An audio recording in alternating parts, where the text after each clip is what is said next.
हम इस क्लास में आपको लिमिटिंग रीजेंट के बारे में बताते हैं। लिमिटिंग रीजेंट होता क्या है? Those reactant which are completely consumed in a chemical reaction is called limiting reagent।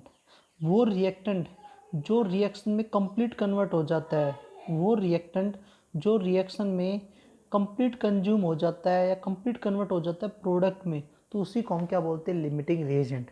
जैसे मन में कोई रिएक्शन लिए करवाई तो हमारे पास रिएक्टेंट ए और बी, हमारे पास ए और प्लस में बी कोई रिएक्टेंट है, हमने इनके बीच में रिएक्शन कराई और सी प्रोडक्ट बना और प्लस में डी। तो मान लेते हैं इसके मोल कम है, इसके मोल ज़्यादा है, तो बी की अमाउंट हमारे पास इसके मोल बहुत कम है, तो ये कंप्लीट प्रोडक्ट में कन्वर्ट हो गया बेटा। तो इसी को हम क्या बोलते हैं? Limiting reagent. लिमिटिंग रिएजेंट का मतलब होता है कि वो रिएक्टेंट जो रिएक्शन में कंप्लीट प्रोडक्ट में कन्वर्ट हो जाता है, तो उसी को हम क्या बोलते हैं? लिमिटिंग रिएजेंट बोलते हैं। अब इसके बेस पे बेटा न्यूमेरिकल आती है, तो हम आपको न्यूमेरिकल सोल्व करना बताते हैं। न्यूमेरिकल कैसे सोल्व करेंगे? तो न्यूमेरिकल में ये पूछा जाता है कि भाई इसमें लिमिटिंग रिएजेंट कौन सा है। इसमें क्या पूछा जाता है कि लिमिटिंग रिएजेंट कौन सा है। जैसे आपसे कोई केमिकल रिएक्शन करने के लिए दे देगा N2 प्लस में 3H2 एरो 2NH3, तो बेटा इसमें भी एक पॉइंट याद रखना है, आपको बैलेंस करनी पड़ेगी पहले रिएक्शन को। आपको रिएक्शन सबसे पहले बैलेंस करनी पड़ेगी। तो इसमें आपसे क्वेश्चन ये पूछेगा, भाई मेरे पास 2 किलोग्राम N2 है और 2 किलोग्राम H2 है, तो मुझे ये बताओ मेरा प्रोडक्ट कितना बनेगा, और दूसरा इसमें लिमिटिंग रिएजेंट कितना है। तो आपको ऐसे कोई रिएक्शन दे दे जाएंगे और उसमें कहेगा भाई N2 इतने किलोग्राम है, H2 इतने, कुछ भी दे सकता है बेटा। तो वो पूछेगा हमारा प्रोडक्ट कितना बनेगा, तो इन दोनों रिएक्टेंट में लिमिटिंग रिएजेंट कौन सा है।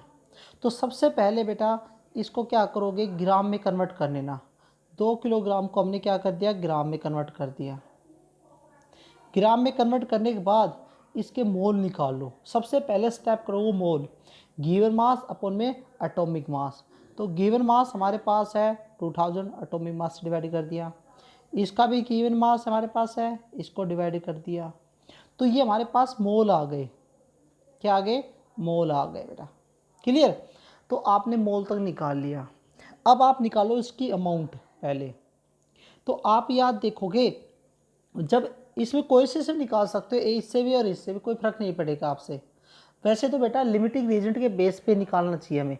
तो सबसे पहले बेटा अगर ऐसा क्वेश्चन आ जाए तो आप लिमिटिंग रीजेंट निकालो, क्योंकि लिमिटिंग रीजेंट निकालोगे तभी आपका इस वाला आंसर सही आएगा। तो इसमें लिमिटिंग रीजेंट निकालते हैं। तो आपने देखा 1 मोल N2 के लिए मुझे 3 मोल H2 की ज़रूरत होती है। ध्यान रखना, मुझे 1 मोल N2 के लिए 3 मोल H2 की ज़रूरत होती है। ये पॉइंट याद रखना है आपको। 1 मोल N2 के लिए 3 मोल H2 की ज़रूरत पड़ती है। तो ये बताओ जब मेरे पास इतने मोल होंगे N2 के, तो मुझे कितने मोल H2 की ज़रूरत पड़ेगी। तो इसको 3 से मल्टीप्लाई कर देते हैं, अपॉन में 28। आपको कितने मोल H2 की जरूरत पड़ेगी। जब 1 मोल होता तो इतने की जरूरत पड़ती थी, इतने मोल हो गए तो कितने की जरूरत पड़ेगी। जब हम इसको सोल्व करेंगे, तो हमारे पास ये आ जाएगा 214.3 मोल। इतने मोल H2 की जरूरत पड़ेगी हमें, इतने मोल H2 की जरूरत पड़ेगी। और यहाँ पर हमारे पास मोल कितने हैं? 1000। हमारे पास H2 कितने हैं? 1000 मोल। और जरूरत कितने की है? 214 की। तो इसमें से हमारे पास 750 मोल अनरिएक्ट बच जाएंगे। और मैंने आपको क्या बताया लिमिटिंग रिएजेंट में, हमारा लिमिटिंग रिएजेंट वो होता है जो रिएक्शन में कंप्लीट कन्वर्ट हो जाए। बट यहाँ पर तो बच रहा है, यहाँ पर तो 700 बच रहा है, 700 मोल बचेंगे, तो ये तुम्हारा लिमिटिंग रिएजेंट नहीं हो सकता है। तो हमारा लिमिटिंग रिएजेंट कौन सा होगा? N2। कौन सा होगा हमारा लिमिटिंग रिएजेंट? N2। दूसरा भी ये कर सकते हो भाई, जब मैं 3 मोल H2 लेता था तो मुझे 1 मोल N2 की जरूरत पड़ती थी। 3 मोल H2 लेता था तो 1 मोल N2 की जरूरत पड़ती थी। तो जब 1 मोल, मैं इसके कितने मोल लूँगा? 5000 मोल लूँगा, तो 1 मोल के लिए कितनी जरूरत पड़ेगी? 1/3। और 1000 मोल के लिए कितनी पड़ेगी? मल्टीप्लाई कर देते हैं, तो ये आएगा 1000 अपॉन में 3। तो इसको सोल्व करोगे तो आपके पास आएगा 3 इतना आंसर आ जाएगा। आपने कितने मोल की जरूरत पड़ेगी बेटा इसकी, N2 की 333 मोल की जरूरत पड़ेगी। और जबकि आपके पास है कितने मोल, तो इसको सोल्व करेंगे तो आपके पास यह है 71.4 मोल। आपको जरूरत कितने की है, N2 की 333 मोल की, और है कितने 71। तो आपका ये लिमिटिंग एजेंट है। तो मेरे हिसाब से आपको समझ में आ गया होगा कैसे निकालना है लिमिटिंग एजेंट। अब लिमिटिंग एजेंट आ गया आपका N2, तो आपने पता चल गया लिमिटिंग एजेंट कौन सा है हमारे पास, N2 है।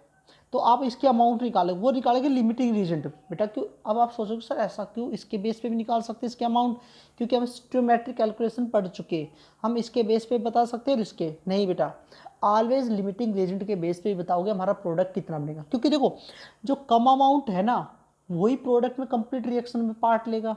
अब इसका 71 मोल इसके जो 214 से रिएक्शन करेगा, बाकी तो अनरिएक्ट बच जाएगा। अगर इसके अकॉर्डिंग निकालेंगे तो हम 1000 के अकॉर्डिंग बता देंगे और हमारा आंसर क्या आ जाएगा बेटा, गलत आ जाएगा। कितना आ जाएगा, गलत आ जाएगा।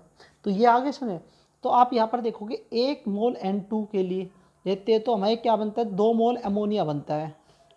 क्या मिलता है, तो आपने देखा भाई जब मैं 1 मोल N2 लेता था तो 2 मोल अमोनिया बनता था, तो 1 मोल लूँगा तो 2 मोल अमोनिया बनेंगे।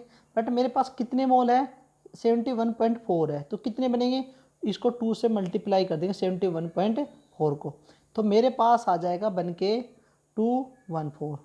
इतने मोल अमोनिया बनेंगे, 142.8 मोल अमोनिया का बनेगा। ये तो मोल में बताया, मुझे तो अमाउंट चाहिए ग्राम में कितने ग्राम बनाएगा। तो आपको मोल निकालने का फॉर्मूला पता है, मोल निकालने का फॉर्मूला क्या है, गिवन मास अपॉन में मोलिकुलर मास। हमें गिवन मास निकालना है, तो मोल कितना दे रखा है 142.8, गिवन मास को हम W मान लेते हैं, मोलिकुलर मास कितना होता है अमोनिया का 17, तो W निकालेंगे तो क्या आ जाएगा 142.8 इंटू में 17।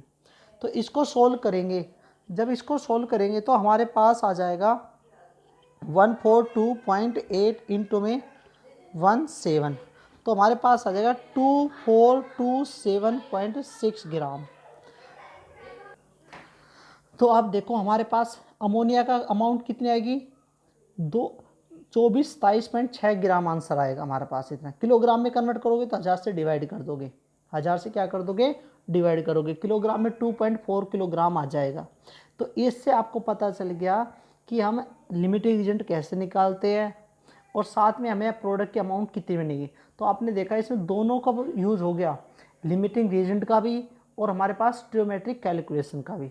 आपसे एक और पूछ सकता है भाई हमारा जो लिमिटिंग रिएजेंट है वो तो पूछ लेगा, फिर ये पूछेगा जो दूसरा रिएक्टेंट है वो कितना अनरिएक्ट बच गया। जैसे आपने देखा भाई मुझे 214 की जरूरत है N2 की, तो कितना अनरिएक्ट H2 बचेगा, तो 750 के आसपास मेरा H2 अनरिएक्ट बचेगा। तो आपसे क्वेश्चन ऐसे भी पूछ सकते हैं।